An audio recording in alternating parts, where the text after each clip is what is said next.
So how much money could you make Betfair trading? A million, a billion, 450 billion? Well, let's be sensible here. There is actually a logical answer to this question, which is what I want to explore in this video. But it's important to understand as well that when you're starting out and you're trying to achieve some sort of goal, how you should do that. Because I've gone through the same process time and time again. Every time I set up a new strategy, I'm approaching it in exactly the same manner. And there are certain logical steps that I make in order to turn that strategy profitable, but also to be able to set a realistic target in terms of how much could I possibly make. So if you want to learn about all of those things, just watch the rest of this video.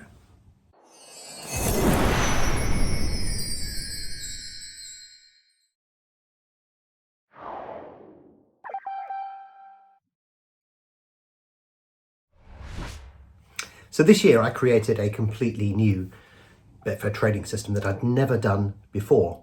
In order to get to profitability, there were several important steps that I had to go through. But when I approached this market and when I approached what I was going to do in this market, there are some really important lessons here for what you should do as well. Whether you're a beginner or a little bit more experienced, I think my journey will show you the sort of way that you should approach things. You know, lots of people are obsessed with a certain number. Like, I'll only do this if I make, £100 a day or something like that. And the fact is that probably the first mistake that people make is they set some arbitrary target within the market. And the fact is that when you look at the way that markets trade, they tend to trade differently depending upon a whole range of different circumstances. So I can tell you, for example, if I'm working in horse racing markets, that Mondays are pretty miserable days. Not much happens on a Monday. Tuesdays aren't much better, but the things begin to pick up midweek, and then they sort of build and momentum, and then they have this massive sort of peak on a Saturday. And then you look on Sunday and everything's about half of what it was on Saturday. So they're very defined characteristics on individual days. So the problem you face if you set an arbitrary target, if you say, I want to make this much money in this market, could be any market, we're not talking just specifically about horse racing here. That's the first mistake that a lot of people make. Because the markets vary from day to day, if you try and make like £100 on a Monday, that's going to be really hard because the markets will be behaving completely differently from what they would on a Saturday. And it's just the same as if you tried to make, a certain amount of money on an EFL Cup match. That's not going to be the same as a European Champions League final. So unless if you adjust your expectations and the way that you actively trade this markets, then you're going to end up with pretty bad results, and that will significantly negatively influence the outcome of whatever you're doing. Yeah, so the first thing that I would say to you is actually don't set a target. Don't set an arbitrary target that you need to reach or something that you would feel would be successful, because that will almost certainly lead you down the wrong path.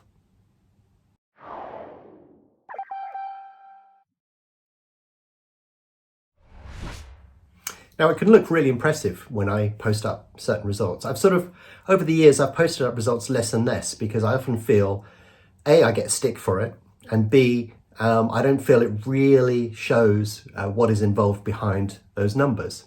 But when you look at a meeting like Cheltenham, which is my favourite meeting of the year, you'll just see a string of profits right across the entire card, some big amounts, some smaller amounts, and it's just an endless stream of profits. But the thing to remember is that took me many years to reach that stage. And, I gradually built into that particular scenario where I could figure out what I needed to do in each market. But the fact is, all of those markets at Cheltenham were slightly different and had slightly different solutions. And when you first start trading, what you should try and do is master one particular style of trading or one particular thing within a market. And whether that's football, tennis, golf, cricket, racing, whatever, you should be trying to do one thing really, really well. And then as you progress over time and you become comfortable with that, then you can start exploring other strategies and begin to start mastering those. And that was the way that I've gone around all of it. So when you look at those sort of results that you see at Cheltenham, each one of those markets had a slightly different solution to it. I could have actually just stuck to one particular trading style or trading sort of strategy of some sort, but I wouldn't have been able to make money on all of those races with the same strategy.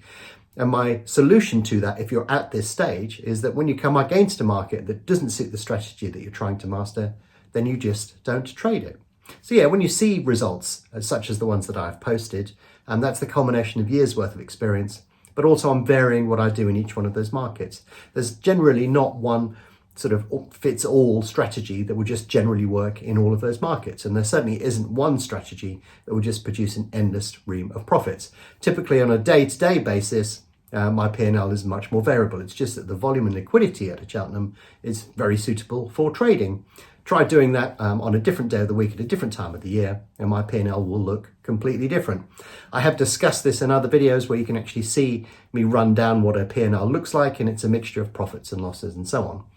But fundamentally speaking, that's what you typically expect to see. The sort of results that I can pull out of these very suitable meetings doesn't tend to be the norm, and that shouldn't be your norm either.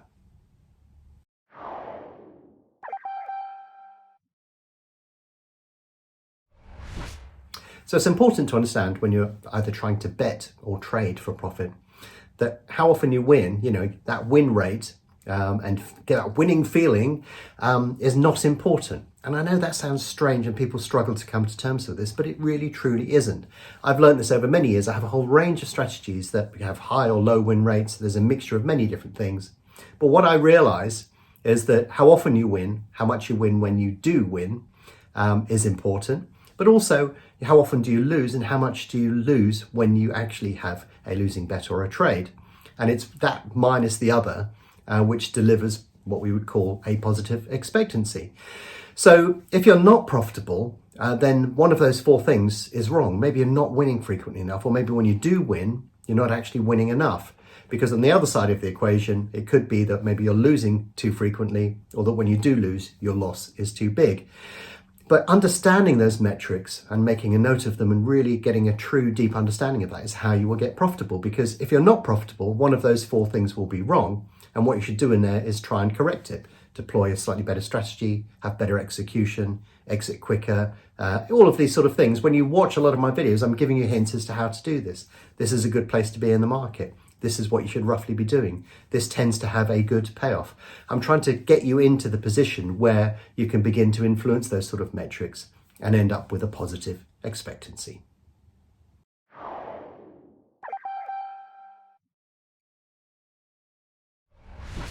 So when I approached the new strategy that I was looking to use this year and to develop, it's something totally new I'd never done before. My approach to the market wasn't to think about how much money I could make. My approach to the market was really to try and break even.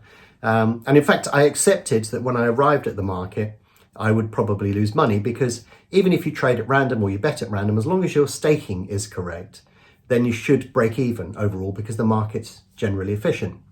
You will lose money, however, because obviously you will lose a bit of commission in there. So break even is effectively sort of that middle line minus a bit of commission.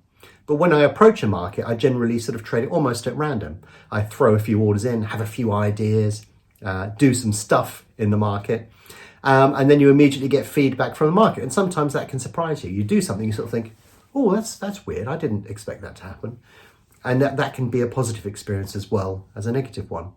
But your objective from there is to start fiddling around with all of the little bits to begin to influence the outcome of that. So better market selection, better execution, better trade, a trading strategy, all of these sort of things, better money management. Just tweaking the edges of a strategy will get you from that break-even minus commission to that break-even including commission, and then you can start nudging it towards that profitable area.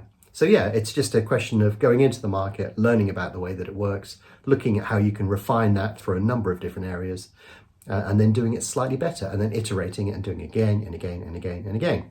So just using that simple methodology on a completely new market in a completely new trading strategy. Just in the last year, I went from something that I didn't have a clue about how it was going to work or what I would do to make it profitable to actually making it profitable. And it's the same process that I've used in every single market and every single trading strategy over the last 20 years.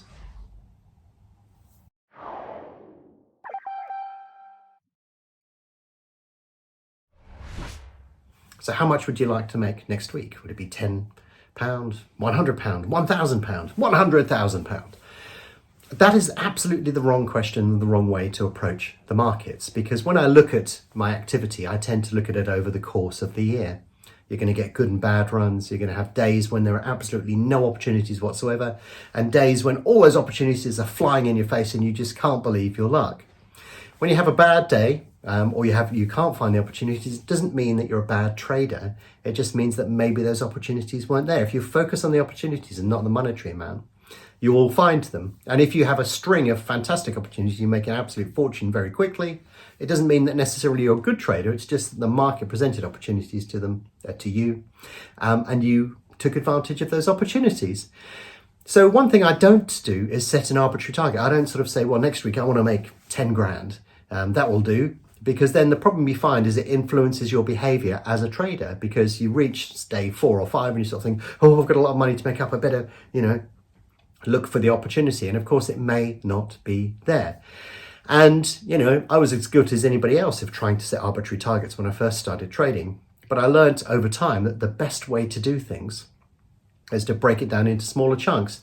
If I trade 50,000 markets over the course of next year, then I can sort of say, well, if I make an average of £2 per market, that's £100,000 that I can make. And setting an objective of making an average of £2 a market is pretty reasonable and achievable as well. But if I sort of say I want to make 10 grand next week, then, and you only trade 5 markets, then of course that becomes much, much harder to do, and all sorts of psychological pressures in place, and you need to, it just doesn't work. So one of the things that I recommend to you is the way that you should approach your trading is not to sort of say to it, I need this much money. It's you need to say, I'm going to trade this many markets, and on average that breaks down to sort of, £2 or £3 or 5 or 10 or whatever you want it to be. And that is going to be a much more achievable way of reaching that particular goal.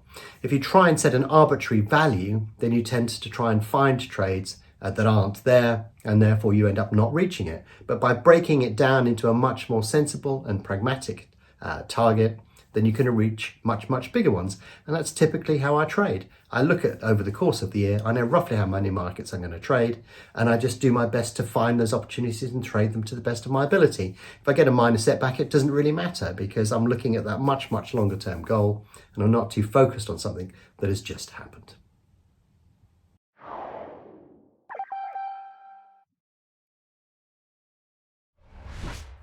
So how much money can you make?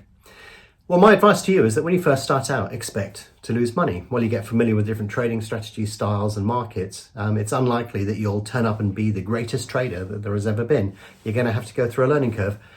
I did it, loads of other people have done it. And if you try and shortcut that and skip it, especially by buying a system of some sort or whatever, you are probably going to fail. And also you're looking in the wrong place for the solution, because every time I turn up to do a market or present a new strategy and try and learn how to make it profitable, I'm just looking at the market for feedback and then just trying to refine the edges around what I do, just do things slightly better.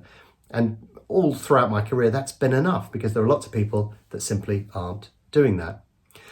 But it also helps if you set realistic targets as well. And by that, I mean, you don't sort of say, well, I'll lower my 10 grand target for next week to £100. What I'm saying is that you look over the much, much longer term. You accept that you're going to have profits and losses, and you need to get the expectancy right to be profitable over the longer term. And that will involve a little bit of tweaking. But also, if you set yourself an arbitrary target, you'll tend to overreach to achieve that and end up getting much worse results. So if you say to yourself, this is how many markets I'm likely to trade, this is the sort of result I would like at the end of that, dividing that amount by the number of markets that you're going to trade is going to set you a much more achievable target, which you're much more likely to achieve. And that will allow you to be able to focus on that, focus on finding the opportunities, trading correctly, and that will give you a much better chance of being profitable. So there is, as always, no simple answer to how much money can I make, but those are the sort of things that I think you should be focusing on in order to maximize the opportunity of being profitable.